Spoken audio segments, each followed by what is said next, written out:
Hey everybody, Stefan back and yet again, and as always, super excited today to be with a really influential economist that's been around and written a lot about new types of models that economies and nations can pursue, but also has been in Bitcoin really early on. Jeffrey Tucker, thank you.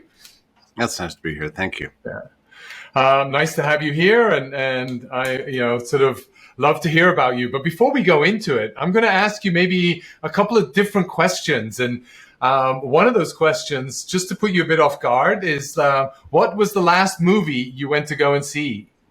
I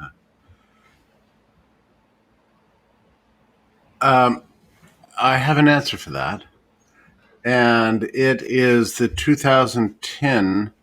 You mean go to see or just saw? Because just saw. Yeah, the 2010 version of The Picture of Dorian Gray, which was a pretty good. I don't usually like movie versions of The Picture of Dorian Gray because the whole story is so steeped in sort of spirituality and phantasmagoric imaginary worlds, and it's not clear what's real and what's not. And when you make a movie, you have to make everything kind of real.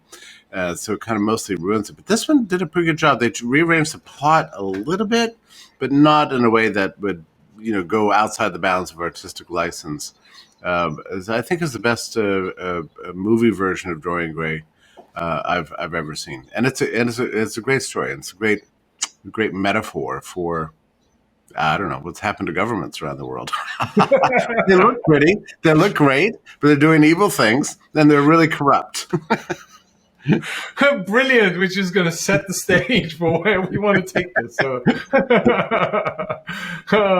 sort of, and then, of course, one of the other things is I love our readers to, on the one hand, stretch their imaginary sort of capabilities, but also always be learning, right? One of the things that is really important to me is, and I think to the readers and the community, is how can we educate ourselves and what should we be reading and what sources should we be going to educate ourselves? And so one of the things I love is, what's a favorite book that you have, maybe one that's right by your bedside right now, or one that you recommend people should be reading that's not your own?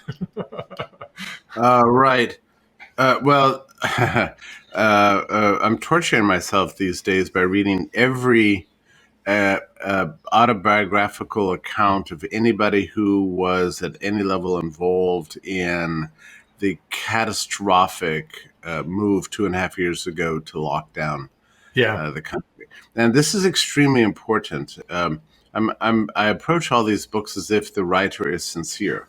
They may be right or wrong, but to try to crawl into their heads, which is a scary experience, actually, because dictators don't typically see themselves as bad guys. They imagine that they're the wise ones and everybody else is stupid, and they have the great plans that everybody should comply. Anything that goes wrong is because they were betrayed or because people didn't comply enough. But these books are very strange because the people who write them never admit error, unless and to the extent that they made it on camera so the world could see it, and then they'll admit it in their books. But apart from that, it's remarkable to crawl into the head of a person who believes that he or she should be running an entire country or should be running really the entire world, and that in his or her own head, they have all answers to all questions roiling around, and the only problem with the world is that some people were skeptical, didn't give them enough resources, didn't give them enough power, didn't have enough confidence in their ability. They always inevitably, presciently see what happens when you decline to go along with them. They never take responsibility for the after effects, and are remarkably lacking in any kind of capacity for self-doubt. Yeah. So I'm consumed with these things right now because I think it's important. Not that I will ever understand it, but it's important at least that we try to understand what what is the mind of a tyrant?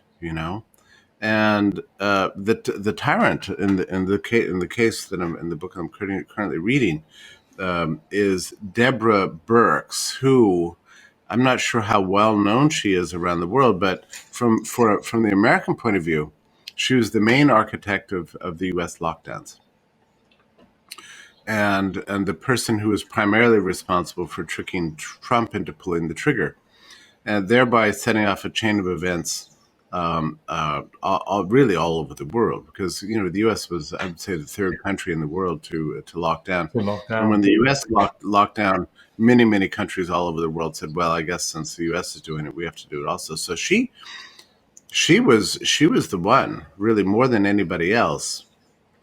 And she goes through day by day how she managed to do this through trickery and lies and astonishing level of intellectual pretense, and somehow manages to bang out this 500-page book without a sentence revealing any level of self-doubt.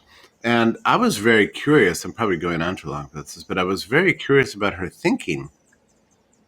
Like, why would you think that locking down is the answer to a widespread respiratory virus?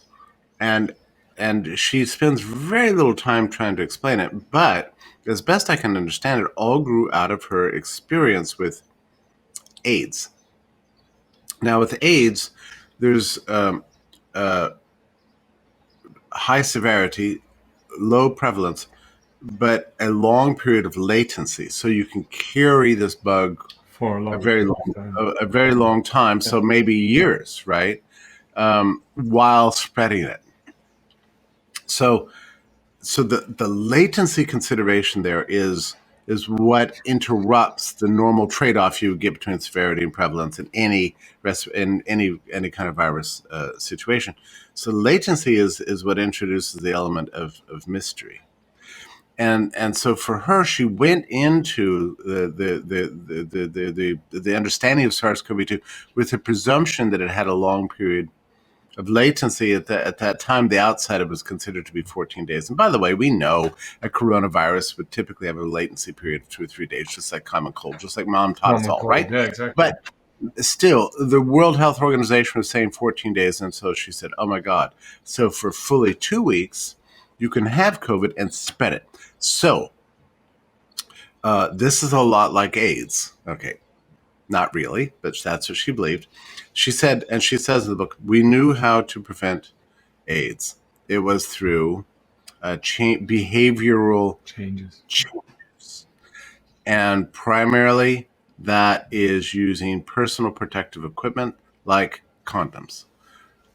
Okay. That's a model, long period of latency. The way you have to stop it.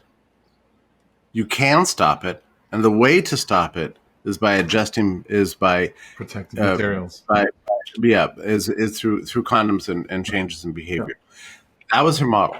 So if you think about it that way, what she did was she believed that like a condom should be put over the entire world economy. That was basically it.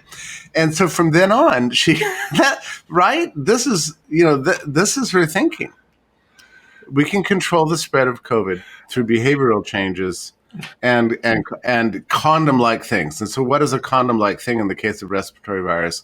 It's a mask, it's social distancing, it's capacity limits, it's limits on travel, it's making you sit in a box and do nothing for as long as it takes until what? That was always the question in my mind. What happens after you see how? And in the case of AIDS, AIDS is sort of generative, degenerative, but generative in the sense that certain behavioral strains, I mean, if you believe this, give rise to this disease, which we can otherwise completely avoid by going about our normal lives. That is not the case with COVID. Everybody's going to get it. So she completely misdiagnosed the nature of the pathogen and therefore got the solution completely wrong. She wanted an AIDS-like solution for what really amounts to a widespread virus. And she knew this. She knew she was wrong. When did As she early know as that she was wrong throughout this whole book? I mean, when did she know? yeah, Was it right at the beginning? Was it halfway no, through? Was it, no. sort of once It, the lockdown has already happened and sort well, of, yeah. So this is what's remarkable about this, because she knew she was wrong from April of 2022, because a big seroprevalence study came out of California, and what this study did is it tested people for antibodies in Northern California and Southern California, and like, I don't know, let's say 1,000 random sampling of for seroprevalence, and discovered that many people already had a resistance to the pathogen because they had already been exposed. Now, so what that discovery did is it blew up her entire model. It showed this virus cannot be stopped, that it's got normal immune granting properties like any other coronavirus. In other words, it's a textbook respiratory virus, right? No different from any other, maybe a little bit more severe with some stranger symptoms, but otherwise it behaved like a normal. So what was interesting about that, now you've got to consider this. If you were primarily responsible, say a month or 6 weeks earlier, for single-handedly destroying billions of lives, shredding the Bill of Rights, wrecking schools, crushing businesses, causing governments to spend trillions and trillions of dollars. If that was your doing, and then a small study comes out that raises fundamental questions about whether you were right about anything, are you inclined to change course? I don't think so. You go the opposite way. You burrow down, yeah. and you denounce and you deny. And so she looked for every possible conceivable problem with the study, debunked it, assigned reporters to smear the guys who wrote it, looked at their funding sources. It was brutal. That study was suppressed so she could continue to persist and go down her road. I don't know how she slept at night. Well, yeah, I mean, I think what my view is that a lot of people were very eager to shut down the economies, a lot of politicians specifically, but they did not think of how difficult it is to restart an economy.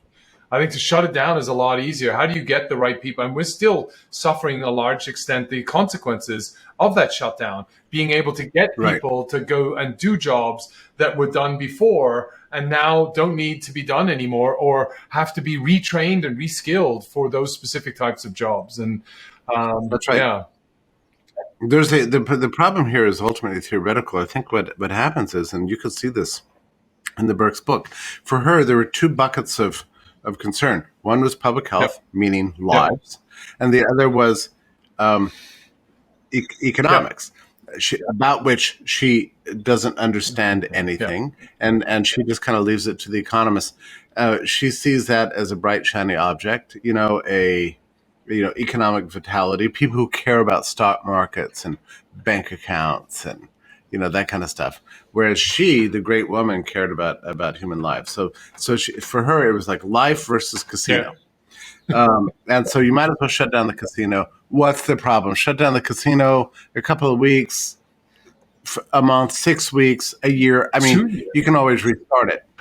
Yeah. So that's what she I mean, the part of the problem comes down to this word economy, because it conveys a kind of mechanistic like structure, like a machine that runs.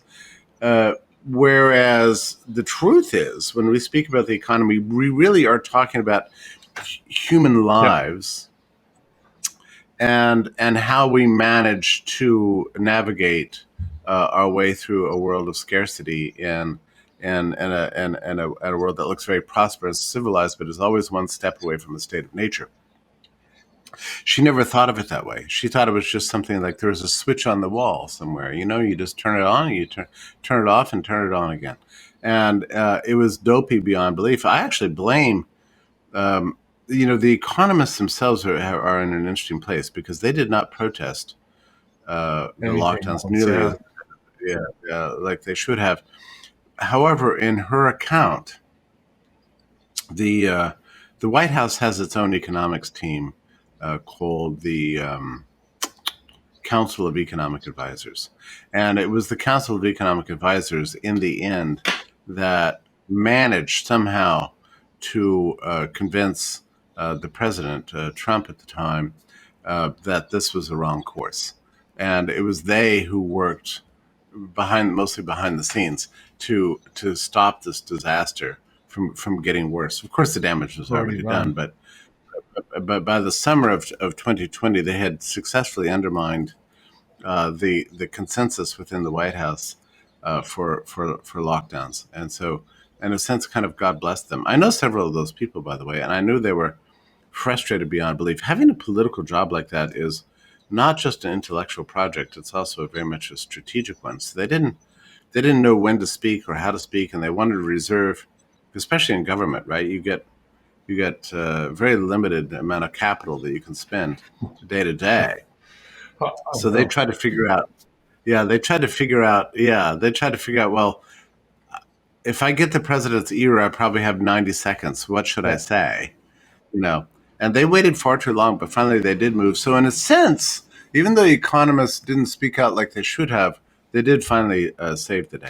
But I think one of the things that really stood out for me throughout this whole shutdown was, and there's a lot of echo on actually going back to work, right? What does it mean? We had 2 to 3 years where we shut down a large portion of factories, restaurants, transportation, you name it, on a national level, on a global level. And ultimately, we paid everybody money, or the governments then printed a lot of money and paid everybody money for doing nothing.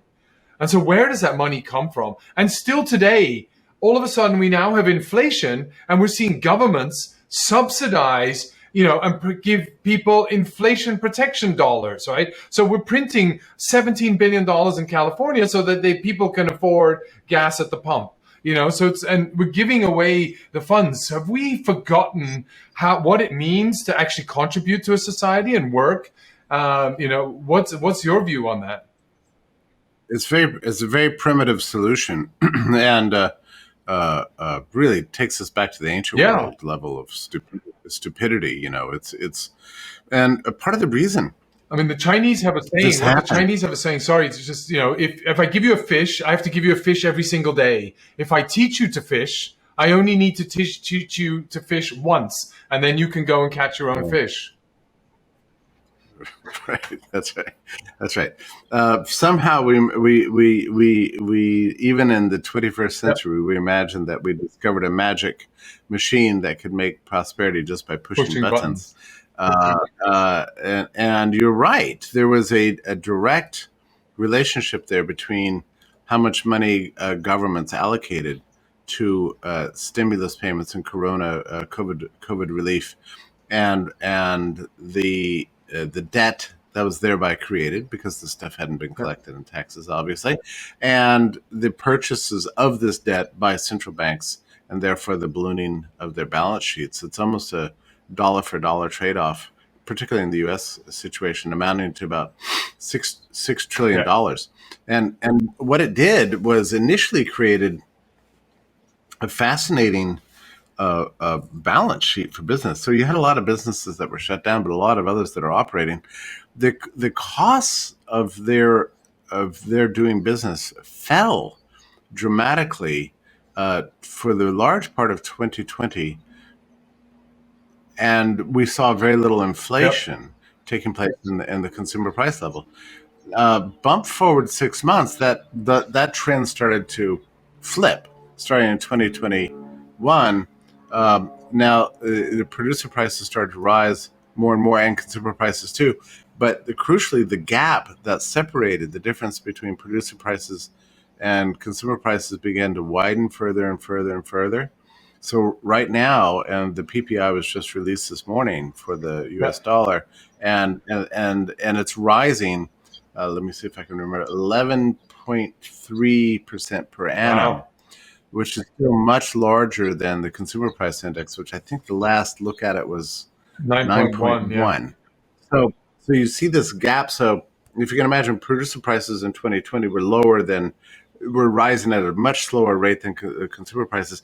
So producers built up a lot of inventory, started paying a lot of new wages, built up large management structures, expanding, good times all around, stock markets were rising.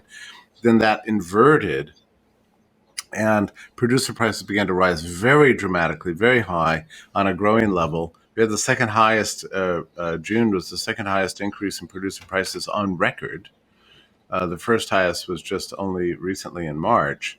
And consumer prices have been chasing that all along. So if people are wondering if there's any chance that producer prices are going down, the answer is no, because the lag is built in there. You would typically have an 18-month lag. So now what's interesting about this is this took central bankers by surprise. They didn't anticipate this. But that, to me, that's the funny thing, right? Before the whole crisis, and before and during the time of printing initially, when COVID first hit, there was this big talk of MMT, modern money theory, right? We can print at any time, and we can retract from the market at any time. And then all of a sudden, now we're in this situation where, yeah, I mean, what's your views on MMT, given your background and your, putting on your economist hat?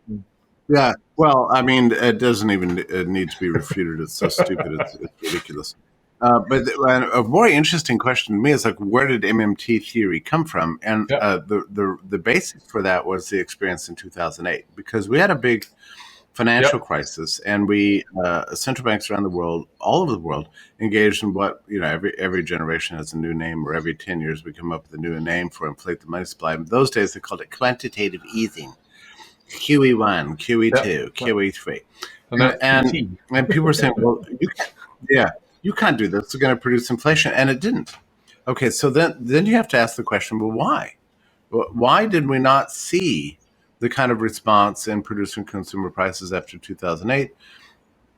And the answer comes down to the way in which the institutions absorbed the new money creation in a way that was different from the most recent experience. So back in 2008, at least in the U.S. case, the central bank was paying a higher rate of return on the assets than the banking system could get in the loan markets. What that meant is most of the new money, and there was a lot of it, went into what we call in the crypto world cold storage.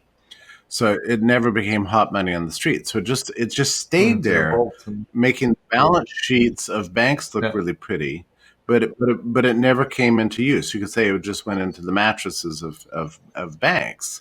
So it never really became hot money on the streets. Now the money supply technically was expanding, but it wasn't being deployed as part of the velocity of exchange.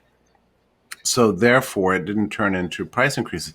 What that did is it created a kind of an arrogance on the part of central bankers, and of course their academic apologists, with the MMT crowd. Suddenly they were like, oh, well, see, you can print all the money you want. There's no downside to it. Well, what people didn't understand was that there was a profoundly important institutional reason why we didn't see response in consumer prices, and that was due to this.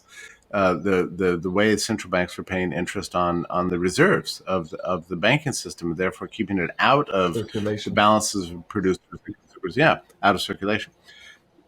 All that was different this most recent round. So this time, the balance sheet ballooned by the Fed. All central banks can write checks and never bounce. But instead of just staying in cold storage, it was dropped directly into the wallets of producers and consumers around the U.S. And all over the world. So it's a completely different strategy of monetary expansion was used in 2020 as versus 2008.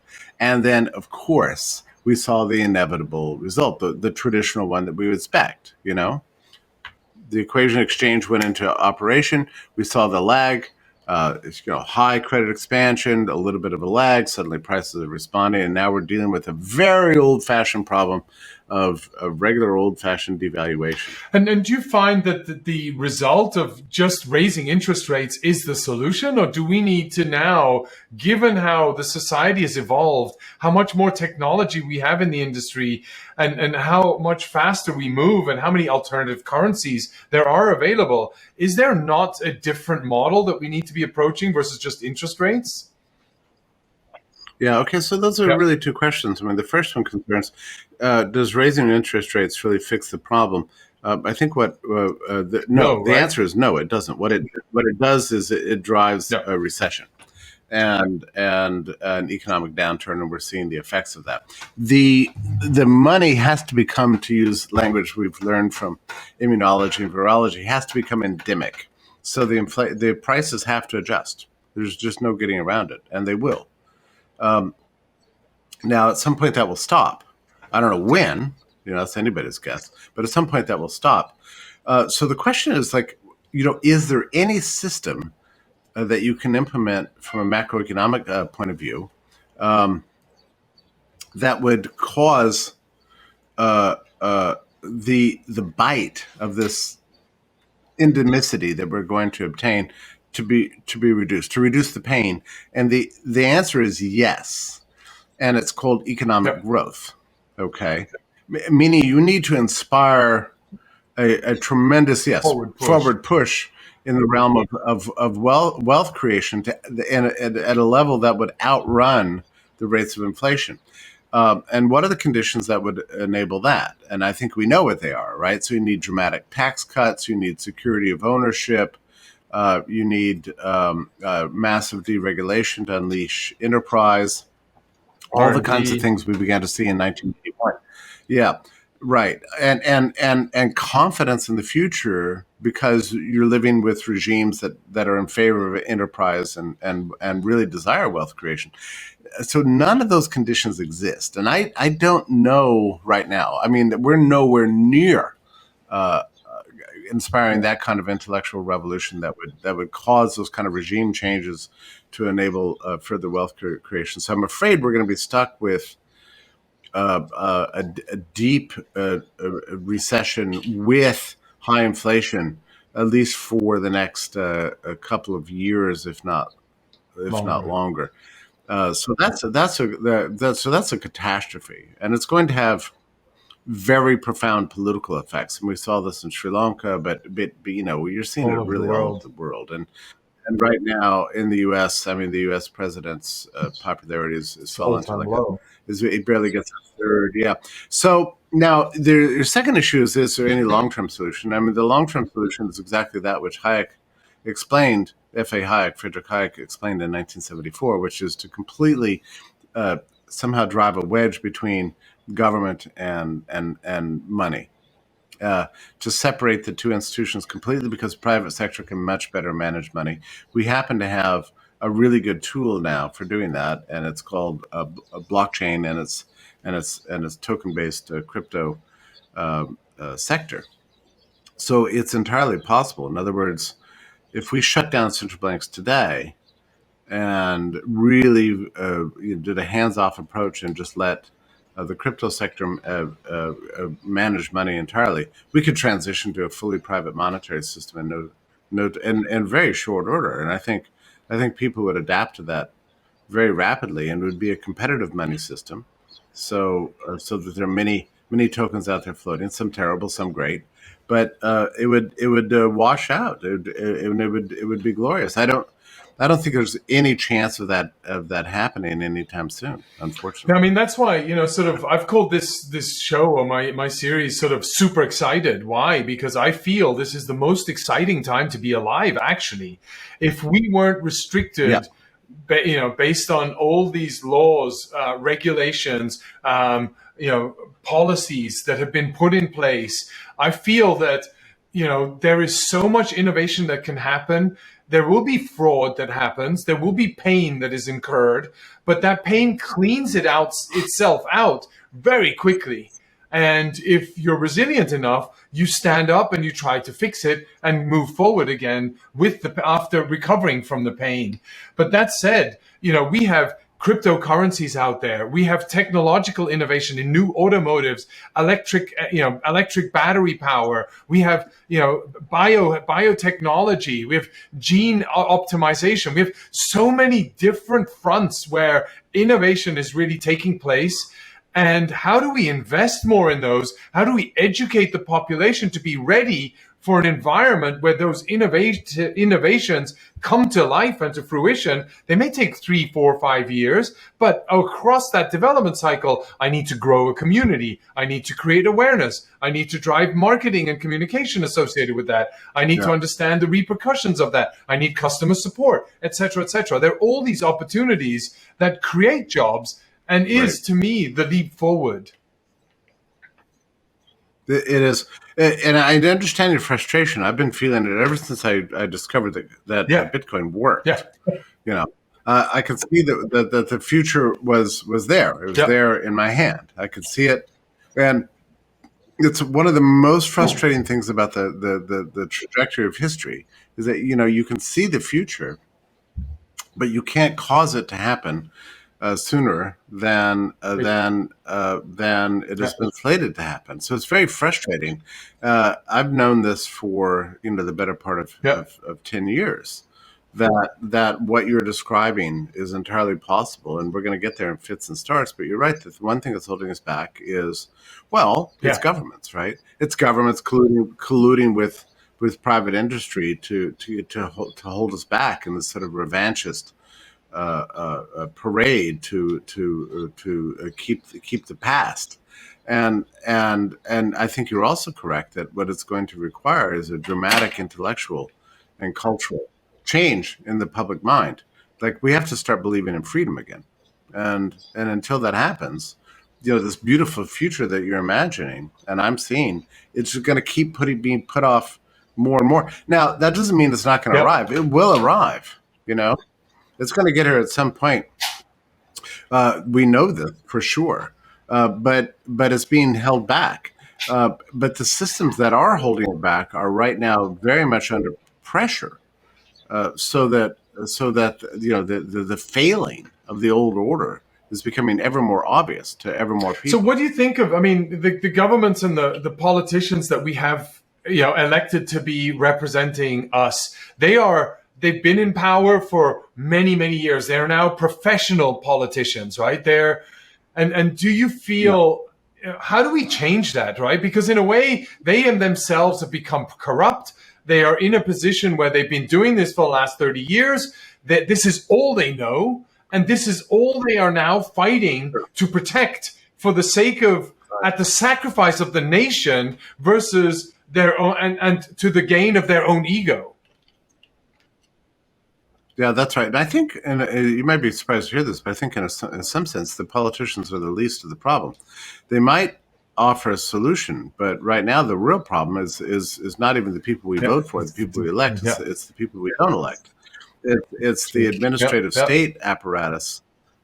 In most countries, we've grown up this cancerous system of a whole sector of administrators that are not judges in courts. They're not legislatures making laws, and they're not even presidents. As you say, what these people specialize in, especially the legislatures and executives, they specialize in winning elections. That's what they're good at. But they've outsourced the management of public life to these executive agencies that, for the most part, have permanent bureaucracies that live outside the public eye. They work very closely with the media to create this kind of feeling of an opinion cartel, and I would include central banks among them. But it's not just central banks. There's treasury departments and disease mitigators and housing regulators, and it's huge. In the U.S., we have about 3 million people that are directly involved in policy making and management who cannot be fired. They're not subject to normal at-will employment. So Trump found this out. He couldn't even fire his own bureaucrats. He wasn't allowed to. It's illegal. So that system needs to change before. I mean, I would say in terms of politics, this has to rank up at the top of the Yeah. list of priorities. That we have to do something to gut this administrative apparatus that people don't even understand exists, even though But it's then you everywhere. see more and more the reinforcement of actually governments and these institutions, right? Because now we enter into a recession. And guess who has to hire the people back? Generally, it's the government. We will hire, we will create more employment, we will, engage more and more people. So then all of a sudden, the apparatus gets bigger and more bloated. And we put in more policies in place to ensure that your job is protected. And so then, I'm stuck in this virtuous cycle where I can't lay anybody off, because if I lay anybody off, they're not going to vote for me. And so I won't get reelected because I have had to lay off people that are employed by the government and ultimately me, who is in that role. So it becomes a virtuous cycle, no? Yeah, and they fight tooth and nail. I mean, this is one of the reasons that Trump became so demonized, by the global press, is that he actually sought to do something about this problem. But I just can't imagine anything more important. That's why I'm devoting a lot of my latest writings to this topic, because hardly anybody else is writing about it. But I can't imagine a higher priority than to do with this. But it's going to be a rough transition. You said something else that's reminded me of an alarming problem. We're definitely headed in towards a recession, and we're going to see a lot of high-end jobs eliminated from many of the industries that got bloated up during the lockdown period, and those people will have nowhere to go. And so what they're going to be looking for is job security. So they're probably going to go to work for the public institutions and that sort of thing. So, because where can you go to earn six figures and not get fired? The government. So, right? So this is a major, major problem that we could be on the verge of seeing a replacement situation take place. So we're going to see high unemployment among high-end professions that were in the private sector. They fire them, they go to work for the public sector and become part of the administrative state apparatus. And that's a near-term problem. That's why I say I can't imagine anything more important for political change than to gut this system and restore something like a 19th century system where the new political class can always fire the old bureaucrats. Right now, we don't have that. You wrote a book around Beautiful Anarchy, right? So you talk about anarchy and beautiful in the same sentence, or in the same sort of three words. And anarchy has historically always been portrayed as revolutionary, dirty, bad, violent. And so how and what is your philosophy around beautiful anarchy? And I'd love to hear your thoughts on what that really means and why is it beautiful? Yeah, I use the word anarchy as synonymous with a society that manages itself. I'm going to get rid of the light. I'm sorry. A society that manages itself. That's it. So it's not managed from the top down, but rather we trust freedom to work out our problems for us. We don't always know, but that's precisely why we need freedom, because we don't know. We let freedom discover the answers for us. That's what I'm calling anarchy. And it's a term that I know I'll never be able to popularize. I get that. And a lot of people misuse it as far as I'm concerned. But what it really means is a synonym for freedom. And let's apply that in the realm of money. We've always believed that we had to have one money and it had to be created by the government. I don't believe that. I think we can have many simultaneous circulating currencies, and they can be produced by private institutions. And so monetary anarchy, I think, would be, ironically, lead to a sounder currency and better results. So that's ultimately bringing competition to something that is historically a monopoly or has been a monopoly, and bring competition to being able to print money and make money be successful. Yeah, for the better part of 6,000 years, actually, as far as anybody can tell. There have been little periods of private money, but inevitably, after the Industrial Revolution, it was a funny thing.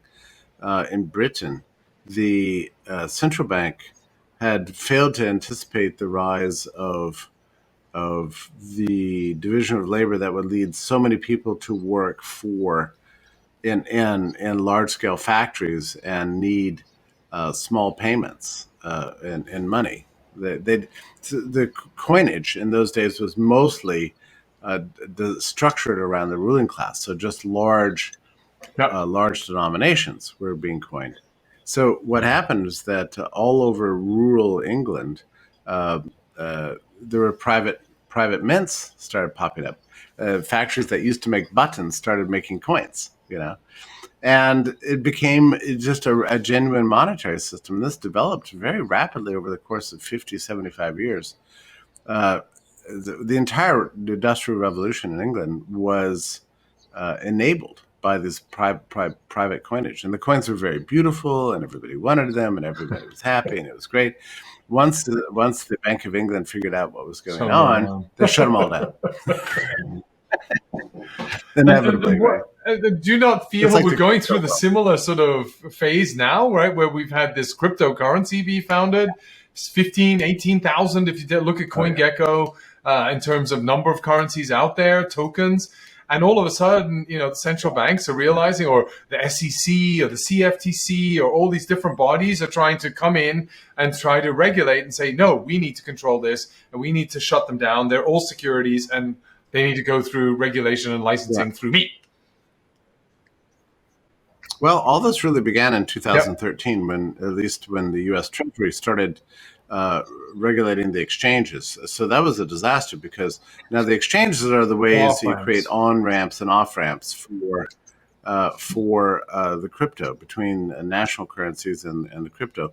You really do need a free market in that. And there was one developing until there was a crackdown. And suddenly thousands of institutions that had previously started were confronted with complying with egregiously expensive regulations. So then you ended up with just, a half dozen exchanges in the U.S. Very, very quickly. It all happened in a matter of months.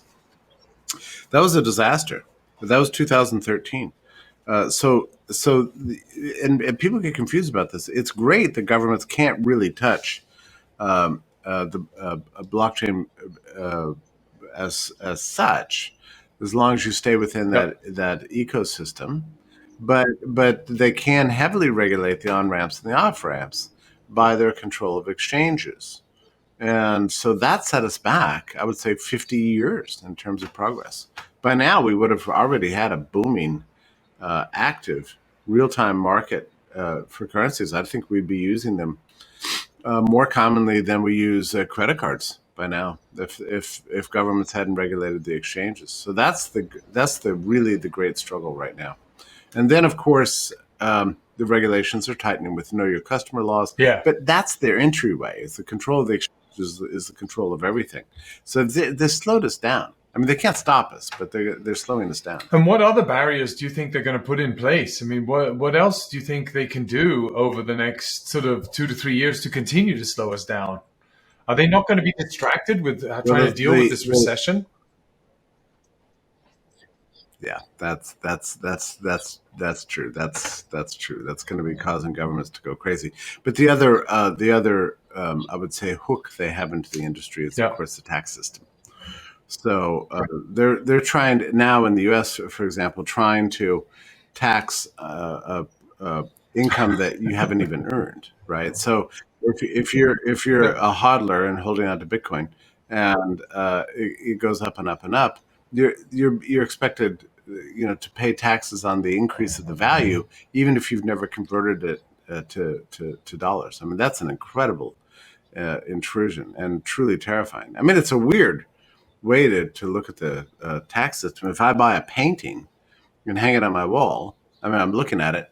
Okay, beautiful painting. I bought it for $500, and if somebody's willing to pay me $5,000 for it, then I'm supposed to pay a tax on the increase in the value, even though I've never taken cash for that thing. That's really what we're talking about here. It's extremely creepy, right? And to be honest, I've just moved from one country to another country, and I've had physical assets that I've had my bed, paintings on the wall, a nice dining table, and the country I'm moving to is trying to tax me a 30% premium on the estimated value that they associate with the art, the table, the chair, the the cupboard, etc. Right? It's like I can't even move my physical properties that I've acquired into one for the fear of them missing out on a tax opportunity, right? And to me, that's just, I think we've lost the plot in a way of, it's like, Yeah, for sure. No, governments are becoming ever more yeah, grasping and greedy, and as the crisis intensifies, and it will, they're going to get worse. So we're going through a real pains of the birth of a new world here. yeah, You and I both see what it is and what it can be, and it's happening, but much more slowly than it should. And there's going to be a lot of carnage along the way, unfortunately. I often think about this. It all has to do with the persistence of an idea, and that's what blockchain and Bitcoin really are, and digital idea. technology generally. It's an idea, and Yeah, governments want to control that idea, and but and they can do a lot of damage in the near term, but they can never succeed in the long term. I think about this often with um, a short historical analogy here would be the invention of a very important invention, one of the most important inventions in history, which is the horseshoe. So we figured out how to make horseshoes, attack them on the bottom of horses' feet, and give them a lot more productivity and longevity, and make them much more productive in an agricultural sense and in every other way. Massively increased agricultural production throughout all of Europe. We don't even know who invented it, but it was a brilliant innovation made out of iron and that sort of thing. Um, well, we just have to kind of do an imaginary conjectural history in which governments tried to stop the horseshoe from coming about because they thought it was exploitative of horses or the the land roads or or whatever, it would whatever. destroy the Horses should roads, just yeah, or the pathways. yeah, whatever. And they really tried to stop it. So this happened at about, say, the 12th century, Europe. Now, what success would they have had? I mean, maybe in the short term they could cause a lot of damage, but by the 13th, 14th century, does anybody really believe we wouldn't have horseshoes just because governments didn't like them? No, we'd have Yeah, them that's true. because the idea was already there. Yeah, the idea is unleashed on humanity. People already knew how productive and brilliant it was. So, it's just a waiting game to, and a Interesting. good idea always Interesting. outlasts the Interesting. regimes that are in power, always. And that's true with crypto Interesting. too. I hadn't thought of it like that. So it's just a matter of a good idea that grabs foot at some point. No matter how you try to restrict it, it will sort of, yeah, find its way into normalcy and into day-to-day life. Ideas are very persistent. They're more powerful than weaponry in the end because in the end governments not cannot control what you're thinking. They can do everything else to you, but humanity can still possess an idea. And no matter how much they push us around and shove us into concentration camps or lock down our homes or restrict our travel, whatever, they can't make the idea go away. And the idea can last and last and last for generations, even before it's been fully deployed. But at some point, the idea will overwhelm the ability of the powers that be to control it. Yeah. So, I mean, yeah, I love that because, I mean, in the end, people that are creative, and so creativity, we need to foster creativity. We need to really bring and foster innovation as a result out of creativity from creative and different types of people versus creating averages versus creating normalcy, right? I mean, we got to have a divergent people. We have to have a divergent society. This is precisely right. And what's hugely important about cryptocurrency is we've never had a technology before that allowed for peer-to-peer payments that were not in any sense contingent upon geographic proximity before. So a weightless, spaceless unit of account that allows you to transfer value all over the world. that nothing like that has ever existed. So this is a really decisive moment in history. It's a turning of a new chapter in the history of humanity. Where can people find out about you? Let us know. What books should they be buying? And where can they find out about you? How can they hear about you? And where can they follow you?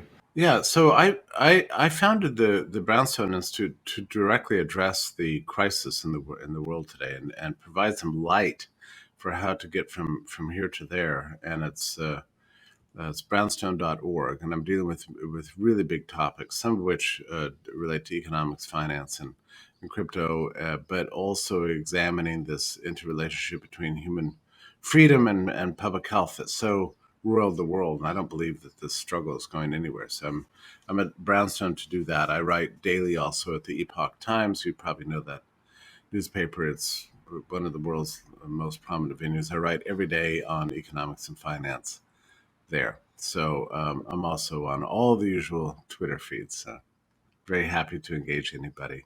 And I really appreciate being here today. Awesome. Thank you, Jeffrey. And it was great having you on the show, and look forward to next time. Thanks again.